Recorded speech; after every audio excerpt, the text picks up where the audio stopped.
اللہ کی حمد، سرکار دو عالم صلی اللہ تعالی علیہ وسلم کی نعت شریف پر ایک ایک شعر سننے کے بعد آئیے تھوڑا سا مزید آگے بڑھتے ہیں۔ کچھ چیزیں اس طرح کی ہوتی ہیں جو بیٹھ کر باقاعدہ سے ترتیب دی جاتی ہیں، اور کچھ چیزیں وہ ہوا کرتی ہیں جو من جانب اللہ القاء ہوتی ہیں، جو اپنی کیفیت دوسروں کے سامنے شیئر کرنا ہوتا ہے نا، یہ کچھ اور ہوتا ہے، اور ایسے ہی ملمہ سازی کہا جاتا ہے، یعنی الفاظ کی بناوٹ، ایسے ہی الفاظ بنا کے آگے مارکیٹ میں لانا، یہ کچھ اور ہوتا ہے۔ جو دل سے بات نکلتی ہے نا، اس کی کیفیت کچھ اور ہوتی ہے، اور یہ دل بھی اگر نور تقوی سے منور ہو، یہ دل بھی اگر محبت رسول کے نور سے منور ہو، اور پھر دل سے کوئی صدا نکلے، پھر کیفیت کچھ اور ہو۔ آپ اعلیٰ حضرت امام اہل سنت کا کلام سنتے ہیں، آپ بتائیے جب کلام رضا سنا جا رہا ہو اور وہ اشعار سمجھ بھی آ رہے ہوں، کیفیت کیا ہوتی ہے، اس وقت کی حالت کیا ہوتی ہے؟ بندہ اپنی کمزوریوں کو سامنے رکھ رہا ہو، اپنی نکاحت کو سامنے رکھ رہا ہو، میری زندگی کے اتنے سال گزر گئے، دین کی خدمت کے لیے کوئی بڑا کام نہیں کر سکا، چاہیے توجہ اس طرف ہو، یہ چیز ذہن میں ہو، اور پھر اعلیٰ حضرت کا شعر سن رہا ہو، ذوف مانا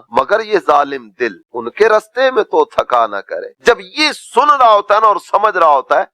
اور یہ کیفیت سامنے ہوتی ہے، تو پھر اپنی جو کیفیت ہوتی ہے نا، وہ بھی قابل بیان نہیں ہوتی، لفظوں میں اس کیفیت کو بیان نہیں کیا جا سکتا۔ مولانا روم رحمۃ اللہ علیہ، آپ نے اپنے کلام کے بارے میں 2 شعر جو ذکر کیے وہ آپ کے سامنے رکھوں گا۔ ایک مقام پر آپ ارشاد فرماتے ہیں، در سخن مخفی منم چوں بوئے گل در برگ گل، ہر کے دیدن میل دارد در سخن بیند میرا۔ آپ ارشاد فرماتے ہیں کہ میں اپنی باتوں میں مخفی ہوں، میں اپنی باتوں میں مخفی ہوں، اپنی باتوں میں پوشیدہ ہوں، اور میں اپنی باتوں میں کس طرح پوشیدہ ہوں؟ جس طرح پھول کے اندر خوشبو پوشیدہ ہوتی، پھول میں خوشبو نظر نہیں آ رہی ہوتی کہ جناب وہ پھول کی پنکھڑی آپ اتاریں، پتی اتاریں، اور وہ پتی اتار کے نہ اس کو 2 ٹکڑے کر کے کہیں یہ خوشبو ہے، خوشبو یوں نظر نہیں آتی، جس طرح یہ پھول کے اندر خوشبو چھپی ہوتی ہے نا۔ آپ ارشاد فرماتے ہیں میری باتوں میں کیا ہے، یہ میرے کلام میں چھپا ہوا ہے۔ اگر تم دیکھنا چاہتے ہو نا کہ میرے کلام میں کیا ہے، تو آؤ، آ کر نہ بگوش ہوش میری باتوں کو سنو، توجہ سے کان لگا کر میری باتوں کو سنو، میں تمہیں سمجھانا کیا چاہتا ہوں، میں تمہیں کہنا کیا چاہتا ہوں۔ اور ایک مقام پر آپ نے مزید ایک بات ذکر فرمائی،